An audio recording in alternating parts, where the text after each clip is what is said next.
बिस्मिल्लाहिर्रहमानिर्रहीम। अस्सलामु अलैकुम डियर स्टूडेंट्स। तो आज हम स्टडी करने जा रहे हैं बायोलॉजी का नंबर 15 का होम्योस्टैसिस का टॉपिक है ऑस्मोरेगुलेशन।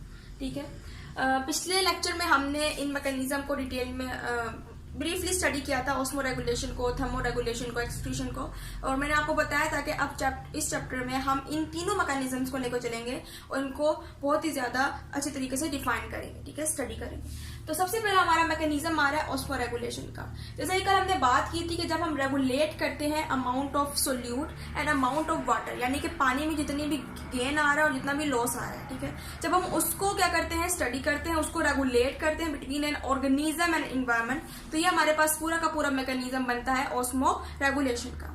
ठीक है, तो आपकी बुक में सबसे पहले बात की भी है वाटर रिलेशन ऑफ सेल की।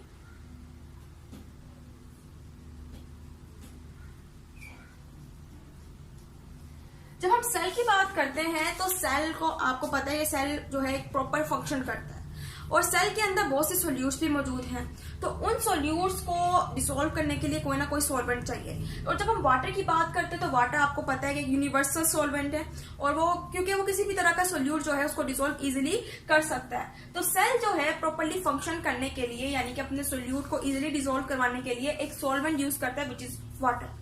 अब इसके लिए यानी कि प्रॉपर फंक्शनिंग के लिए,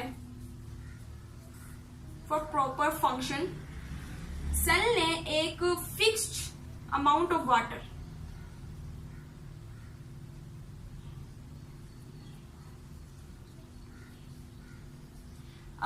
प्रॉपर फंक्शन के लिए सेल ने एक फिक्स्ड अमाउंट ऑफ वाटर को अडेप्ट किया है। ठीक है, एक फिक्स्ड अमाउंट ऑफ वाटर को अडेप्ट किया हुआ इन रिलेशन टू साल्ट, यानी कि कोई भी सोल्यूट हो सकता है उसके लिए, यानी कि उसने वाटर की अमाउंट को, एक फिक्स्ड अमाउंट को अडेप्ट किया हुआ जिसके जरिए से जो भी सोल्यूट है सेल के अंदर वो इजीली डिसॉल्व हो जाते हैं। इसी तरह कभी कभार होम्योस्टैसिस का प्रोसेस हो जाता है, यानी कि फ्लक्चुएशंस आ जाती हैं। तो जब कभी कभार होम्योस्टैसिस का प्रोसेस शुरू हो जाता है, कोई ना कोई फ्लक्चुएशन आती है, चेंज आती है, तो थोड़ी बहुत चेंजिंग करके जो हमारे पास वाटर है H2O और जो हमारे पास कोई भी सोल्यूट है उसकी जो कंसंट्रेशन है उसको भी हम क्या कर लेते हैं, मेंटेन कर लेते हैं इन द सेल, और हम क्या कर लेते हैं, मेंटेन कर लेते हैं। ठीक है, ठीक है, तो ये था हमारे पास वाटर रिलेशन ऑफ सेल के। सेल जो है अपनी प्रॉपर फंक्शनिंग के लिए, अपने सोल्यूट को डिसॉल्व करने के लिए एक यूनिवर्सल सॉल्वेंट यूज कर रहा है विच इज वाटर। उसने वाटर की एक फिक्स्ड अमाउंट रखी हुई इन रिलेशन टू सोल्यूट, जो भी सोल्यूट हो सकता है, साल्ट वगैरह हो सकते हैं। ठीक है, और कभी कभार होम्योस्टैसिस का प्रोसेस होता है तो H2O और सोल्यूट, जो भी सोल्यूट है उसकी कंसेंट्रेशन भी क्या हो जाती है, मेंटेन हो जाती है इन द सेल। ठीक है, अब हम जरा इनको बैलेंस करते हैं इन द बॉडी, यानी कोई भी ऑर्गेनिज्म है, कोई भी बॉडी है, ऑर्गेनिज्म की बॉडी है, उसके अंदर वाटर और सोल्यूट की अमाउंट को हम क्या करते हैं, बैलेंस करते हैं। ठीक है, जब हम बात करते हैं जी सेल की, फॉर एग्जाम्पल हमारे पास सेल है, अब उसका जो एक्सटर्नल इन्वायरमेंट है ना, जब हम बात करते हैं इसके एक्सटर्नल इन्वायरमेंट की, या फिर हम बात करते हैं इसके एक्सटर्नल सोल्यूशन, यानी कि इसके अंदर भी सोल्यूशन मौजूद है, तो इसके एक्सटर्नल इन्वायरमेंट में, इसके एक्सटर्नल सॉल्यूशन में चेंजिंग्स आती रहती हैं, फ्लक्चुएशंस आती रहती हैं। यानी कि कभी कभार जो एक्सटर्नल इन्वायरमेंट का एक्सटर्नल सॉल्यूशन है, जो एक्सटर्नल इन्वायरमेंट का एक्सटर्नल सॉल्यूशन है, कभी कभार डिल्यूट हो जाता है, यानी कि पतला सा हो जाता है सॉल्यूशन। और जब ये सिचुएशन आती है, यानी कि एक्सटर्नल सॉल्यूशन डिल्यूट सॉल्यूशन में कन्वर्ट हो जाता है, तो फिर हम एक्सटर्नल इन्वायरमेंट को नाम देते हैं हाइपोटोनिक इन्वायरमेंट का। ठीक है, यानी कि जब भी हमारा एक्सटर्नल सॉल्यूशन डिल्यूट सॉल्यूशन में कन्वर्ट हो रहा है तो हम इसको एनवायरनमेंट का नाम चेंज करते हैं, उसको नाम देते हैं हाइपोटोनिक एनवायरनमेंट का। इसी तरह ये हमारे पास एक केस आ गया। दूसरे केस में हमारे पास कभी कभार जो एक्सटर्नल सॉल्यूशन है वो कंसेंट्रेटेड हो जाता है, मीन के बहुत ज्यादा गाढ़ा हो जाता है। ठीक है ना, और जब ये कंसेंट्रेटेड होता है तो हम इसको एनवायरनमेंट को नाम दे देते हैं हाइपरटोनिक, यानी कि हम फिर कहते हैं कि जो एक्सटर्नल इन्वायरमेंट है वो हाइपरटोनिक इन्वायरमेंट बन गया। ठीक है, इसी तरह हमारे पास एक तीसरा केस भी आता है, और तीसरे केस में क्या होता है कि जो एक्सटर्नल सॉल्यूशन होता है वो नॉर्मल रहता है। फॉर एग्जांपल जैसा कि इंटरनल सॉल्यूशन है सेल का, उसी तरह का एक्सटर्नल सॉल्यूशन रहता है, यानी कि जब नॉर्मल होता है, फॉर एग्जांपल हम ये कह सकते हैं, या फिर मॉडरेट होता है, मुनासिब होता है, तो हम इसे नाम देते हैं इस एनवायरनमेंट को आइसोटोनिक एनवायरनमेंट। ठीक है, अब ये हमारे पास आ गए तीन एनवायरनमेंट, यानी कि केस चेंज हो रहे हैं, कभी डिल्यूट हो रहा है एनवायरनमेंट तो हम इसको हाइपोटोनिक कह रहे हैं, कभी कंसंट्रेट हो रहा है तो हाइपोटोनिक कह रहे हैं, और कभी नॉर्मल या मॉडरेट हम कह सकते हैं तो वो हम उसे कह रहे हैं आइसोटोनिक का। अब इन एनवायरनमेंट का एक सेल के ऊपर क्या इफेक्ट आता है हम उसको अब स्टडी कर लेते हैं।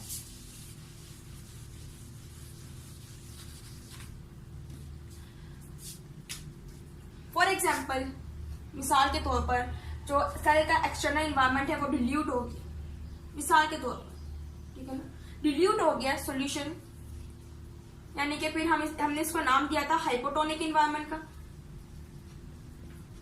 तो इस केस में क्या होता है, हमारे पास जो भी सेल है, फॉर एग्जाम्पल जो भी सेल है, तो बाहर क्या हो गया, जो हमारा वाटर है यानी कि जो सॉल्यूशन है वो डिल्यूट हो गया। अब इसके डिल्यूट होने की वजह से जो बीच में हमारा पास जो सेल है उसके अंदर जो वाटर की अमाउंट है वो ज्यादा जा रही है, ठीक है।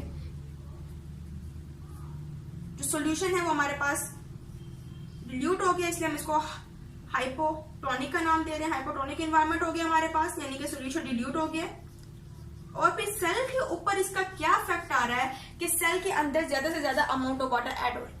जब जितना अमाउंट ऑफ वाटर इसके अंदर ऐड होगी, सेल क्या करेगा, स्वेल होना शुरू हो जाएगा, या फिर हम कह सकते हैं कि बहुत ज्यादा स्वेल होने की वजह से टर्जिड हो जाएगा, सख्त हो जाएगा, और इसकी वजह से सेल जो है वो प्रॉपर फंक्शनिंग नहीं करेगा।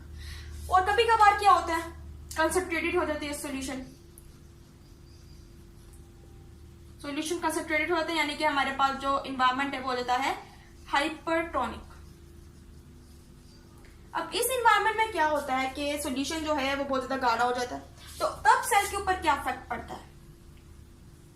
हमारे पास जो एक्सटर्नल इन्वायरमेंट है, एक्सटर्नल सॉल्यूशन है वो कंसंट्रेटेड हो जाता है, तो हमारा जो सेल है ना वो श्रंकन हो जाता है, मीन्स के वो सुकड़ जाता है, क्योंकि उसको अमाउंट ऑफ वाटर सही से मिलती ही नहीं, क्योंकि बाहर का जो हमारे पास सॉल्यूशन है वो तो कंसंट्रेटेड हो गया, यानी कि हाइपरटोनिक एनवायरनमेंट है। अब हाइपरटोनिक एनवायरनमेंट में कंसंट्रेशन ज्यादा है, इसकी वजह से वाटर के अंदर अमाउंट ऑफ वाटर सही से जा नहीं पाती, यानी कि वाटर जो है वो लॉस हो जाता है, इसकी वजह से सेल जो है वो श्रंक हो जाता है, और तब भी सेल जो है वो प्रॉपर फंक्शन नहीं कर पाता। तीसरा जो हमारे पास केस था वो था हमारे पास आइसोटोनिक एनवायरनमेंट का, मीन के नॉर्मल सॉल्यूशन जब हमारे पास होता है एक्सटर्नल इन्वायरमेंट। अब इसके अंदर हमारे पास क्या होता है कि हमारे पास सॉल्यूशन जो है वो नॉर्मल है, इसलिए सेल भी जो है हमारे पास वो भी नॉर्मल स्टेट में रहेगा, ठीक है। ना ही इसके अंदर ज्यादा पानी ऐड हो पाएगा, ना ही इसमें से पानी जो है वो बाहर लॉस हो पाएगा उसका। इसकी वजह से हमारा जो सेल है वो क्या आ जाता है फिर नॉर्मल, ठीक है। तो हर सेल में इस तरह की सिचुएशन जो है वो जारी रहती हैं। कभी कभार सेल ने खुद ही अपनी मैकेनिज्म अडेप्ट की हुई है कि खुद ही वो नॉर्मल स्टेट में आने की कोशिश करता है, या कभी कभार होमोस्टासिस का प्रोसेस होता है, तो तब भी एक्सटर्नल सॉल्यूशन जो है या तो वो कभी डिल्यूट हो जाता है या फिर कभी कंसंट्रेटेड हो जाता है, तो वो नॉर्मल सॉल्यूशन तक पहुंचाने में होमोस्टासिस का जो मैकेनिज्म है वो भी इसमें मदद करता है, ताकि सेल जो है वो प्रॉपरली फंक्शन कर सके, ठीक है। तो ये था हमारे पास, ये आपके पास बहुत इंपॉर्टेंट क्वेश्चन आ सकता है, शॉर्ट क्वेश्चंस, कि आपने इफेक्ट बताने हैं hypertonic, hypotonic and isotonic solution का, ठीक है ना, अपॉन दी सेल, यानी कि सेल पे इन तीनों एनवायरनमेंट का क्या इफेक्ट आ रहा है, ठीक है। अच्छा, अब हम बात कर लेते हैं जी ऑस्मो रेगुलेशन इन प्लांट्स की, कि प्लांट्स में ऑस्मो रेगुलेशन कैसी होती है। अब हम जब प्लांट्स की बात करते हैं, प्लांट्स के हैबिटेट्स की बात करते हैं, तो हमारे पास मुख्तलिफ कैटेगरीज निकल आती हैं। एक हमारे पास वो होते हैं जो एक्वाटिक होते हैं, ठीक है, यानी कि मुकम्मल वाटर में रहते हैं। दूसरे हमारे पास आ जाते हैं जी जो मॉडरेट होते हैं, यानी कि मुनासिब होते हैं, ना ज्यादा पानी यूज करते हैं ना ज्यादा खुश जमीन पे रहते हैं। तीसरे हमारे पास हो जाते हैं जी टेरेस्ट्रियल मतलब सहराई नेचर होती है उनकी, टेरेस्ट्रियल नेचर होती है, यानी कि सहरा में रहते हैं, बिल्कुल ड्राई कंडीशन में रहते हैं। अब जो फर्स्ट कैटेगरी हमारे पास जो एक्वाटिक प्लांट में हम कहते हैं, उन्हें हम नाम देते हैं हाइड्रोफाइट्स का। अब हाइड्रोफाइट्स प्लांट्स की जब हम बात करते हैं तो ये एक्वाटिक है, और जब हम इनका स्ट्रक्चर देखते हैं तो ये मुकम्मल का मुकम्मल एक्वाटिक है, यानी कि पानी के अंदर होता है। अब जब ये ज्यादा के ज्यादा पानी के अंदर होते हैं तो इनके पानी की अमाउंट भी ज्यादा होती है। अब पानी को ज्यादा पानी भी इनके लिए नुकसानदेह होता है। अब उसको बाहर निकालने के लिए, उसको ट्रांसपायर करने के लिए इनके लीफ का स्ट्रक्चर जो है बहुत बड़ा होता है, यानी कि इनके लीव्स बहुत बड़े होते हैं। अब जब लीव्स ज्यादा होते हैं, बड़े होते हैं, तो उनके अंदर स्टोमेटा की अमाउंट भी ज्यादा होती है।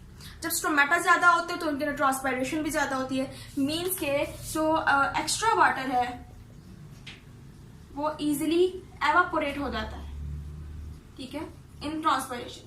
तो क्या हो रहा है, इसका लीफ का जो साइज है वो ज्यादा है। लीफ का साइज होने की वजह से स्टोमेटा जो है वो भी इसके अंदर ज्यादा है। स्टोमेटा होने की वजह से ट्रांसपायरेशन का प्रोसेस भी बहुत स्पीडली होता है, इसलिए ये इजिली अमाउंट ऑफ वाटर को लॉस करता है। यानी कि इसको जितना पानी चाहिए होता है ये उतना रखता है, और जो भी एक्स्ट्रा वाटर होता है वो एवापोरेट हो जाता है by the process of transpiration. दूसरी हमारे पास कैटेगरी जो है मॉडरेट, जिसे हम कह रहे हैं, इसे हम नाम देते हैं मीजोफाइट प्लांट्स। इस तरह के सारे प्लांट जो हमारे पास मीजोफाइट होते हैं। मैं आपको मिसाल दूं, फॉर एग्जाम्पल रोज हमारे पास एक गुलाब का फूल है, वो मीजोफाइट है। ब्रासिका हमारे पास, मैंगो का जो प्लांट होता है वो भी एक मॉडरेट यानी कि मीजोफाइट प्लांट है। जब इनकी बात करते हैं ना, इनके अंदर ज्यादा पानी की अमाउंट होती है, और कभी कभार अगर ज्यादा हो भी जाती है तो अपने स्टोमेटा के जरिए उसको यानी कि लॉस करते हैं। फॉर एग्जाम्पल अगर इसके अंदर सप्लाई जो है वाटर का वो ज्यादा आ गया है तो क्या करेगा, अपने स्टोमेटा जो है उनको ओपन कर देगा, ठीक है ना, मीन्स के ओपन कर देगा, जिसके जरिए से जो वाटर है, एक्स्ट्रा वाटर, वो क्या हो जाएगा, एलिमिनेट हो जाएगा, ठीक है। और फिर इसको जितने पानी की जरूरत होगी वो उतना रखेगा, और जितने पानी की जरूरत नहीं है, एक्स्ट्रा वाटर है, वो एलिमिनेट हो जाएगा।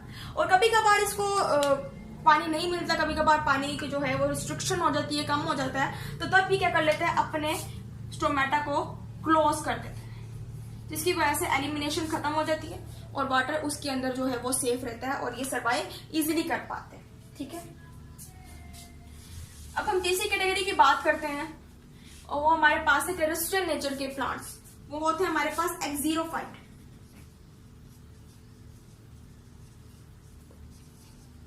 एक्जीरोफाइट जो है हमारे पास, ये मुकम्मल ड्राई कंडीशंस के अंदर रहते हैं।